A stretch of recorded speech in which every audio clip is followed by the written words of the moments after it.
হারাম কাজগুলো যেগুলোর কারণে দুনিয়াতে নগদ শাস্তি হবে, তোর মধ্যে থেকে সর্বপ্রথম যে হারাম কাজের কথা বলতে চাই সেটা হলো মা বাবার অবাধ্যতা, নাফরমানি।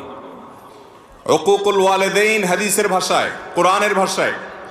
আর এই সম্পর্কে মুস্তাদরাকে হাকিমের একটি হাদিসে নবী করিম সাল্লাল্লাহু আলাইহি সাল্লাম বর্ণনা করেছেন, যে হাদিসটি বর্ণনাকারী সাহাবী আনাস ইবনে মালিক, তিনি বলেন নবী করিম সাল্লাল্লাহু আলাইহি সাল্লাম বলেছেন, ওয়া বাবানি মুআজ্জালানি উকুবাতুহুমা ফিদ দুনিয়া আল বাগয়ু ওয়াল উকুক।